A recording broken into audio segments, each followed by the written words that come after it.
The only reason why I swear people don't rebel is because the IRS. I am not joking you. It's not the corporations, it's not the government. Like people could easily feel the need to like fight against those guys. It's the fucking IRS. That's why people give money power is because the IRS can do anything. They can do anything and everything they want to do, and no one can do anything about it because they have all of your tax money, and they will never run out of money. Like, because people are terrified of the IRS. The biggest people on the planet are terrified of the IRS. Like, you know, literal mafias are are scared of the IRS. Like, you know, no one really wants to face the IRS.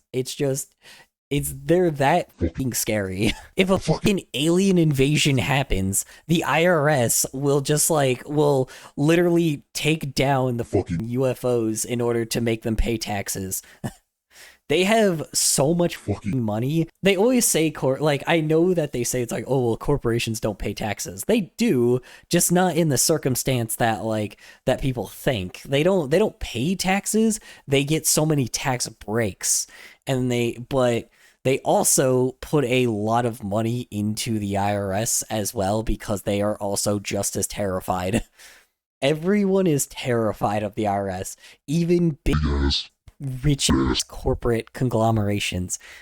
Everyone is terrified of the IRS. No one wants to face the IRS because they will do everything to take everything from you if they feel the need. So, you know, it doesn't matter how big you are. They are the biggest motherfuckers around. Because the IRS is a privatized company as well. It's a company. It's not like a government-based thing. It's a full-blown company. And it's like, they're a company that has been around since the beginning. So, you know, they have been around for so long. Never fuck with the IRS. Pay your taxes, because if you do not, they will come after you. This is a certified ADHD moment. Probably. My internet is shit. I bet. Sorry, no, that was not. Sorry, that was a diss. That was not meant as a diss. I was just trying to be like, yeah, I'm sorry to hear that, but I kind of just said, I just said I bet, as in like more of just, I guess, an agreement. And I'm like, well, how would I know? I'm not on your internet. So, America, I think this, games going digital was okay, an okay thing to happen, but not because of, AAA companies, because of indie games, specifically. Indie games seem to have way more of a chance to be involved in the world than they ever were when they started, right? Than they ever were at the beforehand. Because beforehand you had to be a subsidiary of Nintendo, or something with Sony or or Microsoft, and you had to and you couldn't just make a game and then sell it, right? You had to have some kind of distributor at the time in order to sell your games. Now, at the very least, you can go on Steam and buy an indie game and sell, and then you know, be able to play the game. And to be honest, I'm not going to lie, a lot of times when I play games, I don't really replay them anyway. So, it's kind of nice to just have a game that you play, you finish, and you're done with it. Obviously, I'm obviously a very different case when it comes to that, but I don't think I mind the digital age, specifically because indie games are way more popular than they ever have been. And I think it's great that they exist, because, I don't think I would have been like that if I was a gamer in today's world, and if this were still a thing, because I feel like corporations just were able to keep a stronghold of of what games were at the time, just like shows and movies. Like, YouTube made things like completely different. It fully changed the landscape. It went from like you had to have like a distributor that you had to like pitch a show to on some network and sell your show to them for licensing, and you basically didn't own what you had. When now you can just put something on YouTube and like straight up now you own like what do you call it? You just put something on YouTube and you could just flat out just make whatever you want and sell it for your own thing, and you get to keep the copyright for it. So, just a little food for thought, Like it does suck that people can't physically own games anymore, but there is a positive side to everything going digital, because we would not have the game like the indie games we have today if it wasn't for everything going digital. Like it is full blown the crash and tiredness of people that have realized how terrible corporate companies really are, and have strayed that towards people, and like have use their anger to support people that actually give a shit about what they do, give a shit about their passion. So, and I think that's great, I think that's absolutely fantastic. So, just a little old man take right there. Consoles have always been expensive. So like consoles were always just never that cheap in the first place. They were kind of always something that people had to put money into in the first place and then get a bunch of games later. So it's just like, it's also just removes the need for an investment, right? So I don't know. That's just me. That's just my opinion though.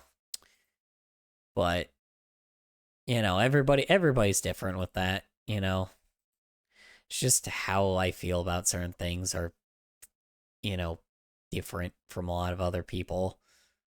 Because I just, there are two sides to the coin, unless it's a dodecahedron coin and you just and you flipped it and now you just broke the fourth dimension. Geez, gosh, good job. You broke the dimensions. My gosh, you broke everything in the fourth dimension. Jeez Louise, now everything's being sucked up by a black hole. My God, man. I was built to last when the webs are weaving. I could change the past with all I'm achieving. Got my foot on the gas, never stop competing. If you break like glass, then this life's gonna end. I wanna be the best in the game, invest in my name, check no restraints, I'm obsessed.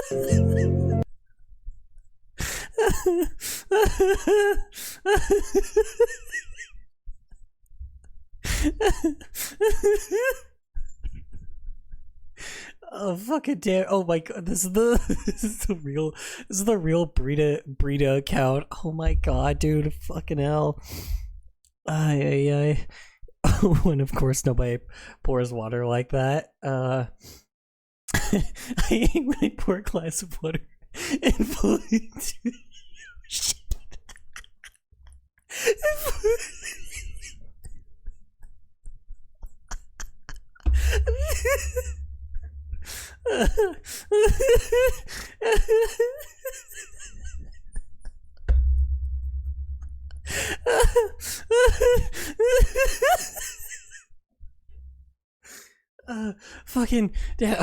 I hate when I pour a glass of water and fall into the ocean.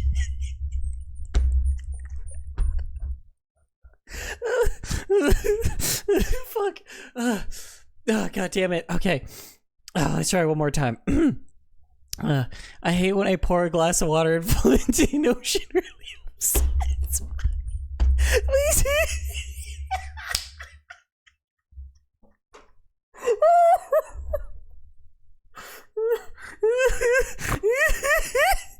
I think it's one because two happened to me yesterday. Had clip two happen to me, obviously, so clip one is AI. Are you okay?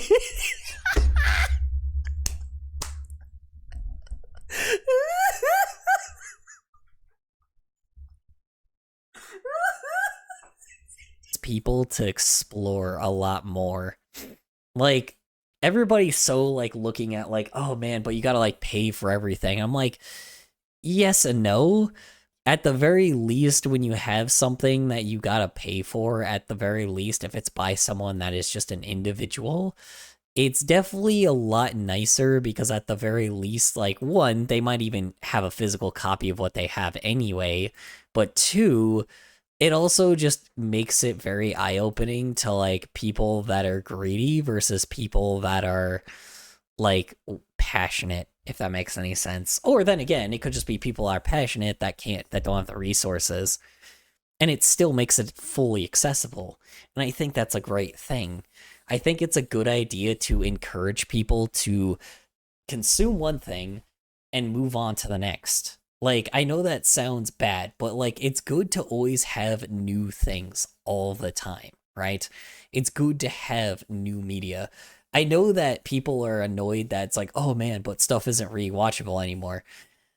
But do you want it to be? That's the question. Do you want it to be rewatchable? Like, yes, it could be really good, but again, do you want to really be stuck like reading or watching or looking at the same thing over and over again?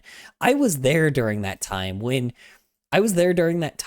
there was a period like where I was like around as a kid where nothing new was coming out because everything new that came out was either the generation before me or something a little later that wasn't really like a full thing yet. I was around during the time of what I call the rerun times, which was full of reruns and full of games that already existed and things that already existed that just full blown were like just a repeat of the same thing like over and over again that I had to do, right? And it got boring after a while. I don't think I mind this current era of like entertainment because there's unlimited entertainment for a very specific niche. And that didn't exist before. And I think that's a good thing. I know that sounds bad, but it's a good thing that we have very diverse things for our very specific niches. There's a problem that it could end up being a problem later because people don't explore new niches after that, but it is nice that does exist because that by that point that's a people problem, not a what do you call it? That's a people problem, not like a a developer problem, if that makes any sense. People need to explore more. Like, that's the thing is, it's the fact that one, people needed to explore more, and two, people need to people need to also just always consume something new. I know that sounds crazy, but like looking at nostalgic things is the reason why the algorithm is the way that it is. Like, I hate to be that person, but like your algorithm is like most people's algorithms is full of like 90% nostalgic stuff, and people need to get away from that, Like, people need to break that habit because it is a really, really, really bad habit. Steve Jobs created the first iPod in 2001 with the slogan 1,000 songs in your pockets. Oh my god, I remember that phrase. Oh my god, I'm old. Holy crap. Hey guys, you guys ready for the wow, I'm old session? If I could still browse like games, right?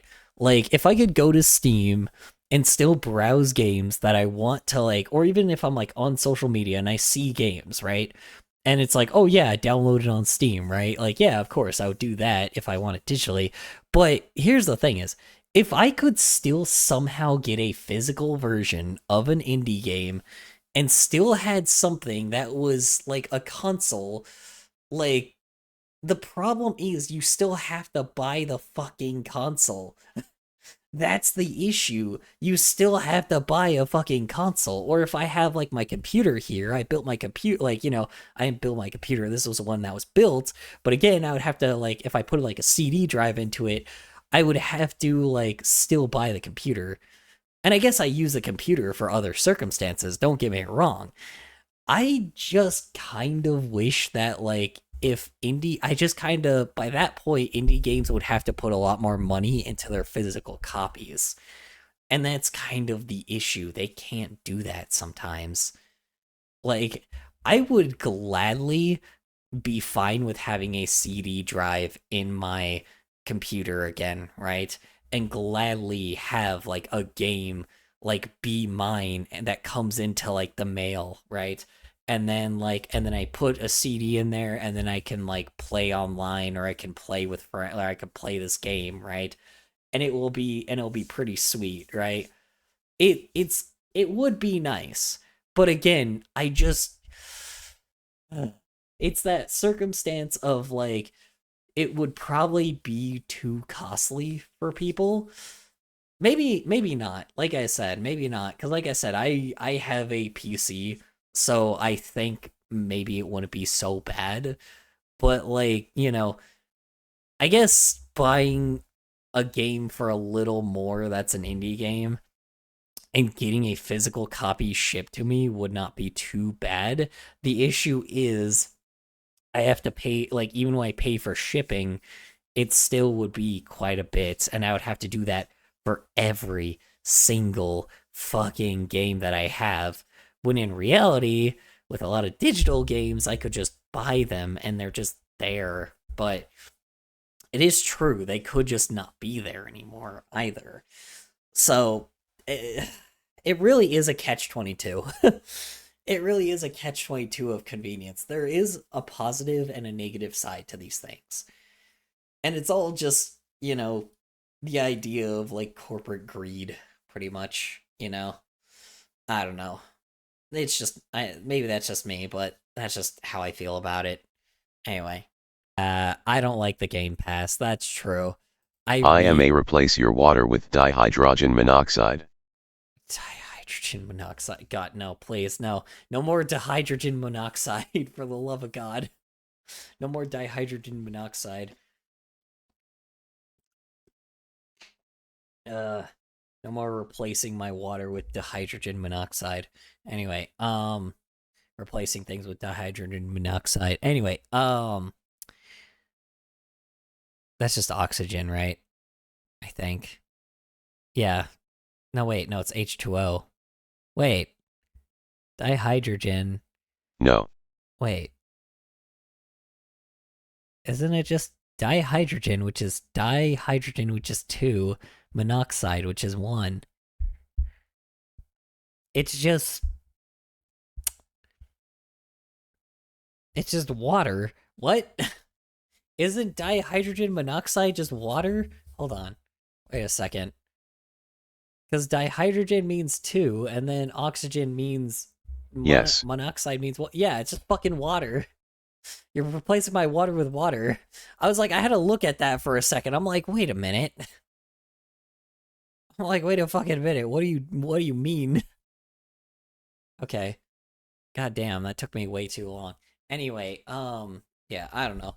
I do think Game Pass is really dumb. Yeah, that's true. I don't like Game Pass. That is fair. When you buy a game, like, you get to at least keep it, All those, like, Steam sales are fucking really nice too, but then you buy like 100 different games and you're just like, you buy like games in like a bundle pack and you're just like, holy fuck. You think Game Pass is dumb? Look at this.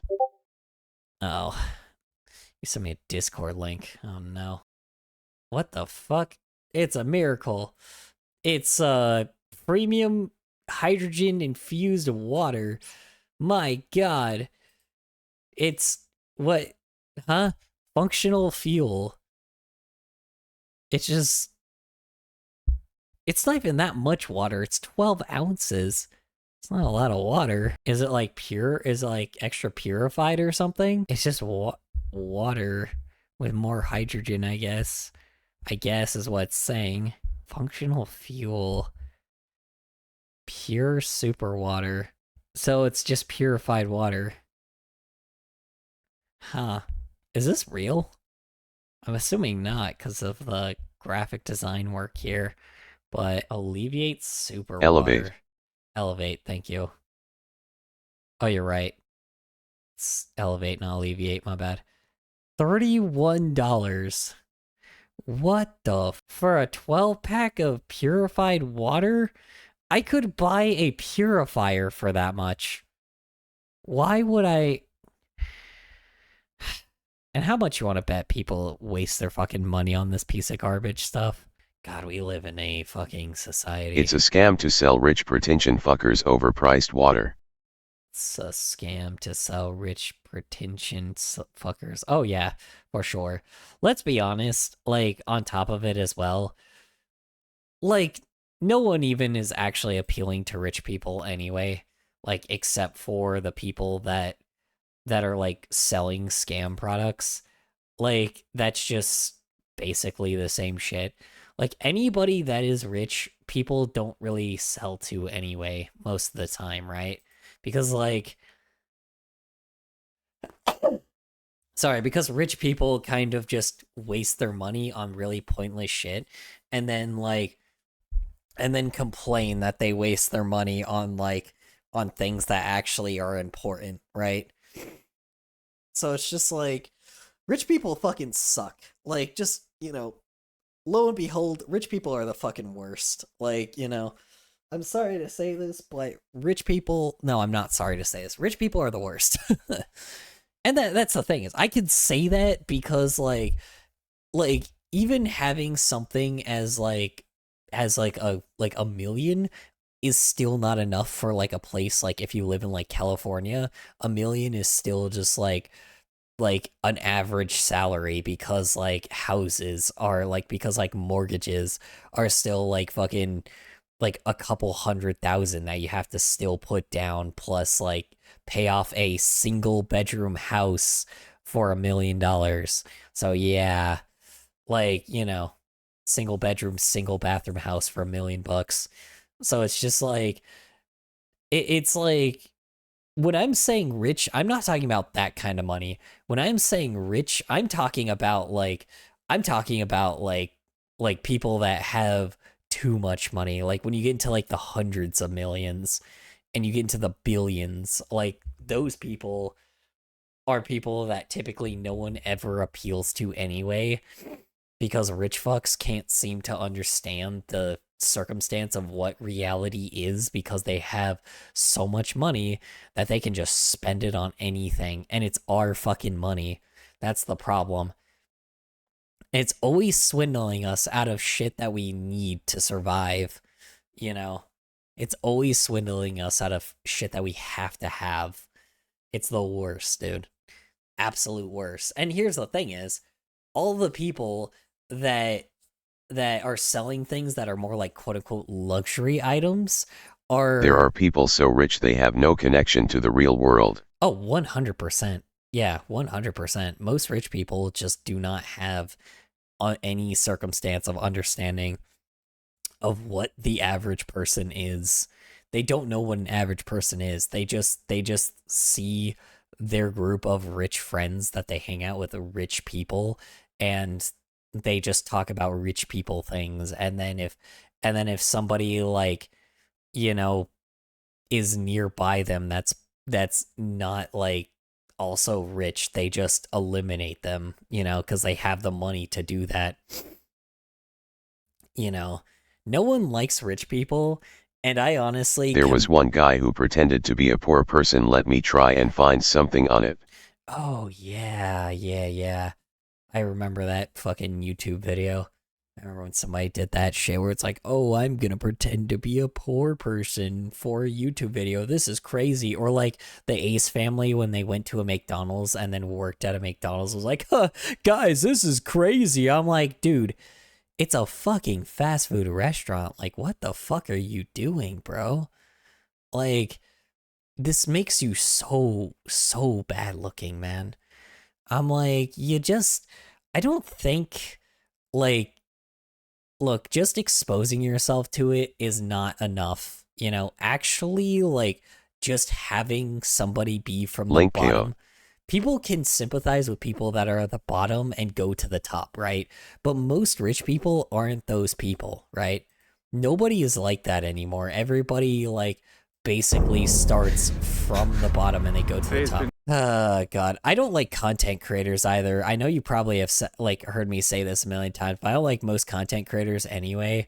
So like this is also like just a double this is also like a double punch for me that I can just do.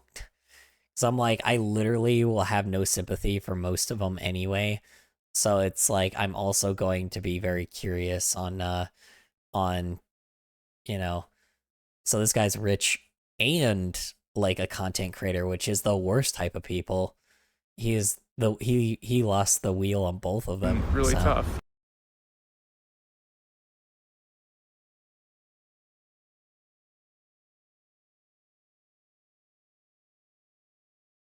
The quick brown fox jumps over the lazy dog.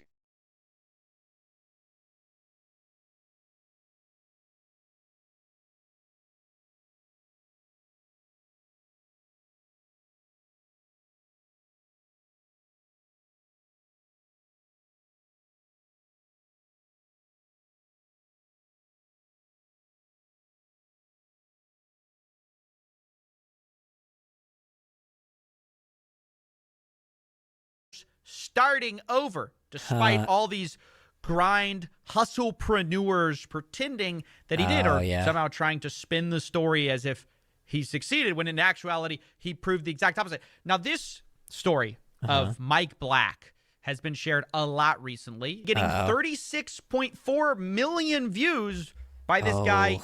My fucking God.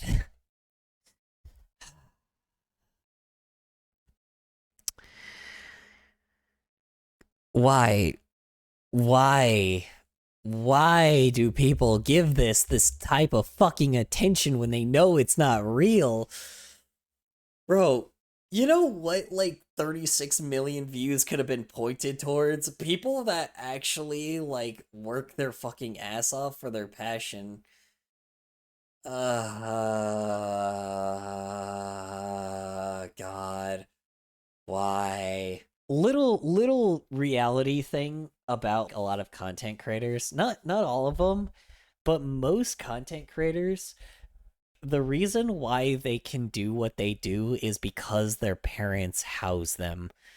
I am not joking you that most content creators, the reason why a lot of them were able to become content creators is because they were able to live with their parents and they were able to take care of them while they were just digging into content creation.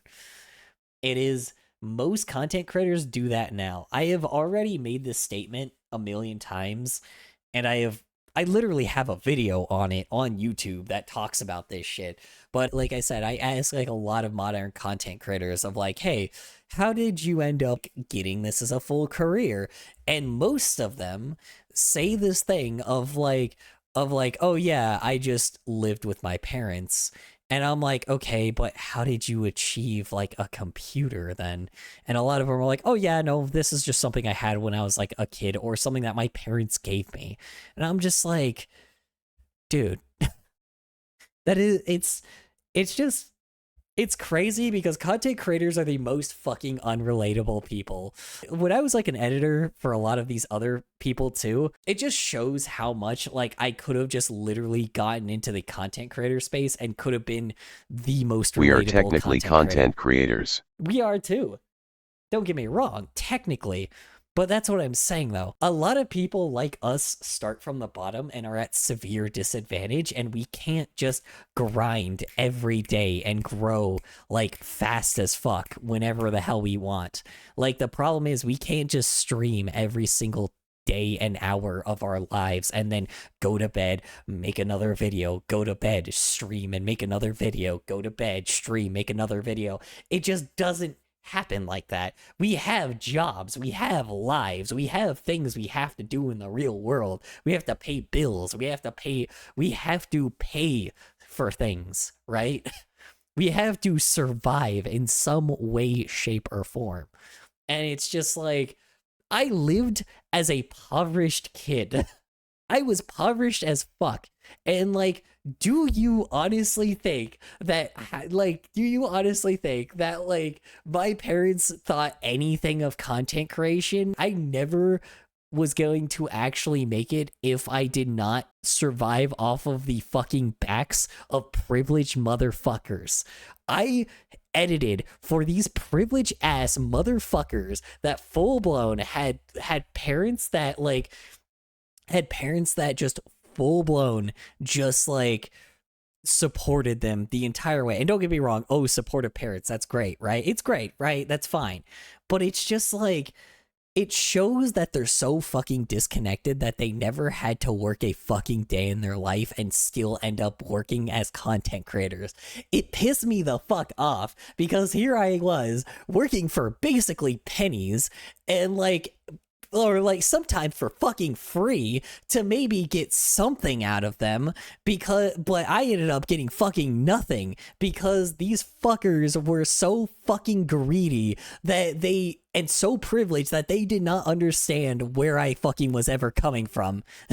I am so like all the biggest I'm not saying us as content creators, but the biggest motherfuckers around are people that built off the backs of their parents, and for the ones that didn't, got extremely fucking lucky, and good for them. And I hope they fucking smash these fucking other like, I am so happy when somebody that started from fucking nothing gets massive, because when that happens, it feels so good just seeing these guys get from the bottom to the top, because it's such a small victory, and it's great seeing that shit, because literally they give such a reality check to these other motherfuckers. I'm sorry. I'm like, sorry. Okay, I'm gonna calm down. Sorry. I have a lot of vengeance towards content creators. The only reason why I came out of my fucking shell and did not go into another fucking editor for another channel is literally because I did not want to work for privileged assholes anymore. I was tired of it. It got me nowhere. And all I did was boost these guys that basically just did fucking nothing for me. Sorry. Don't get me wrong. There are stories of editors that love doing their job and are behind channels, and it's great not getting in the spotlight because you don't have to deal with all the garbage hate, right? But also, at the same time, I got where I am by piggybacking on others. Yeah, exactly my point. But that's the thing is, like, you got there by community. And I think that's also a good thing. People get to some places specifically because the community boosts them, right? And that's always a great thing. But a vast majority of people that are the biggest ones around are the ones that typically started because their parents were like, had the money and ended up getting them to where they were, even just indirectly. And because of that, they never had to work they never had to work like a shitty job and build themselves to a level where they are at now, right? A lot of them aren't weren't like that, or they were just in a part of a country that also was just a more stable economy too. Some people just got severely lucky, right? Some people got absolutely severely lucky. Well, most just got there by means of being privileged, if that makes any sense. Now, again, unintentional privilege, probably. Like, I don't blame all of them, but it is very bugging to me when a lot of them, like, bring up the scenario of, like, being a content creator and then, like, don't actually talk about, like, you know, how they got where they were, or like what happened previously, because they also were able to participate in a lot of things a lot of people can't participate in. A lot of content creators get big because of a lot of content creators get big because of like events that happen as well, right? So the algorithm works off of events. Like, let's say there's a real life event, like there's PDFC is one that's nearby me. Like, Painted Desert FurCon happens every year, right? So let's say you film something from Painted Desert FurCon. Now, basically, let's say maybe the week that it is around, like you post the video, or maybe the next week after you post the video as soon as humanly possible. The algorithm will benefit you in your local area and boost you in the algorithm to other places of people that are interested in those same places. The funniest thing is, I think a lot of people forget what the algorithm really is, because it is sometimes just blind luck. But the ones that got there by blind luck were the ones that really weren't paying attention to what was going on, and specifically realized that the event that they were doing was just time-based, right? Everything that you do is time sensitive, right? The reason why a lot of these people blow up massively or don't blow up massively and still get a following is because of like something that was going on in their local area that people were interested in, that a lot of people searched up, and then it boosted them throughout the rest of the algorithm, which like basically made them bigger than they thought, you know. But that is only structure one, right? That's the start of how to build it, right? But then you gotta build it off of another thing and another thing and another topic, and then like eventually like another popular topic, and then eventually you can start building off on your own, right? Like, the funniest thing is, it's not actually as much luck as people think it is. It's really just not as much luck as people think it is. Like, when you get one hit, it's specifically like you can turn it into something that works in your favor, that works in your benefit, right? The issue is a lot of people tend to not know that when they start, right? And it's like the only reason, like, I am lucky in my own way because I bug the shit out of people that, like, I mean, I worked for a group of people that treated me like ass, and then that was just basically a company, let's be fair, that were just trying to get free child labor, which did work, right? And because obviously no one was going to get free child labor, so I was one of them. And then afterwards, I built off of another person, and I told them about my history, and like I built it off of that website that all those editors go on, that like YouTubers hire people, right? I can't remember the exact name of it now because I don't really go on it as much. But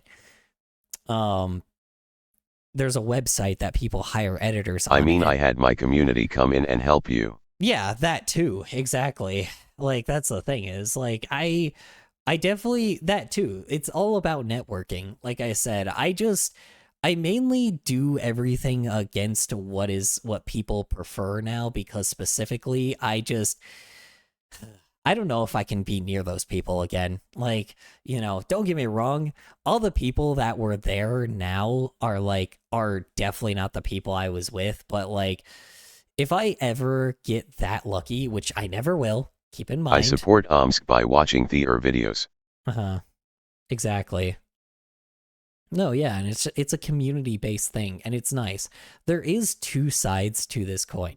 There is a community-based thing, and then there is a what do you call it? There's a community-based thing, and there is a luck-based thing.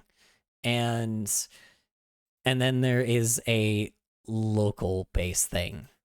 And typically, a lot of people build off of that local-based thing. But the reason why they're able to do that is, again, just blind, like, privilege. I don't know how else to explain it. It's like they were able to do everything that was interesting that typically Korjikam does his community raid, where he raids out on a randomly chosen small furry creator. Oh, I might have gotten raided by him before. Nobody stayed, but, you know, I think I actually got raided by him before, and I didn't even realize it. I didn't know what else to do during the stream because I was, like, so nervous. So I just, you know, I don't know. It's so weird because I'm like, I don't know why I was like that. I think it's just when people raid me, I'm like, oh, fuck, wait, hold on. I've been raided. I'm like, that's weird. I'm not used to other people being here. I'm not used to people that I'm not, like, that I haven't built off my own community here, because then I'm like, I have to entertain people. like entertain people to the highest extent, and then like have to do this thing where I how do I explain it? I have to do this thing where I just build off of communities. I don't know how to explain it. I just it's a circumstance of trying to like do a naturally built networking versus everything else. I don't like thinking algorithmically, if that makes any sense. I don't want to play algorithmically. I know how to do it, but the irony is I am trying to not play that game because I know where it's going to land me, and I don't want to do it. That's the problem. Like, I know how to, as ironic as it is, I know how to build a giant fucking audience, but the irony is I want to build more of a communal audience than just one that just randomly gets you massive, and then you're just your own dude that's involved with people that you don't want to be involved with, you know? It's a fucking numbers game after that, and I don't want to do that. Like, I prefer to have, I don't know, I just prefer to appreciate people for what they do, you know? I do think the perspective a lot of people have on it too is very cynical, because a lot of people love doing this thing of being like, oh yeah, if you're doing this, don't do it because it's like, oh, it's just too risky. But I'm like, well, it's not. They just got there by pure blind luck, which, again, like I said, I mean, you know, it's great that happened, but again, it's just, sometimes it's not pure luck, depending on what you do. I don't know how else to explain it. It's just, there are people that just give emphasis on, there are people that can give emphasis on what they do. Okay, what am I trying to say here? My roommates walked in and now I'm like, I've lost my train of thought. I don't know how to explain this. There's not something I can explain. That's the problem. I've seen things that a lot of people haven't, and I know a lot of realities of the real world that, like, is the reason why certain things exist, and it's fucking horrifying. And a lot of it is something that I knew was going to happen, and, like, things that I knew was going to happen, but I can't do anything about it, because if I tell anything about it, I'll get shot just like every other whistleblower.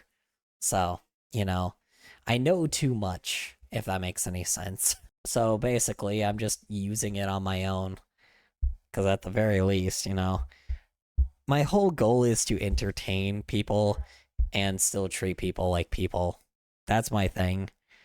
It's like, you know, be at least a little bit of something that involves, like, people just being real, especially in the furry fandom, because for some odd reason, furry fandom is like 99% drama and like 1% like real people. Like, you know, everybody's got to put on this perspective that the furry fandom is so happy, when in like so open and accepting, when in reality it's probably more oppressive than the what do you call it, than the gaming fandom. Which is saying something. I kind of went on an ADHD brain moment there, sorry. Steve Jobs created the first iPod in 2001 with the slogan, 1,000 songs in your pockets. Oh my god, I remember that phrase. Oh my god, I'm old. Holy crap. Hey guys, you guys ready for the wow, I'm old session?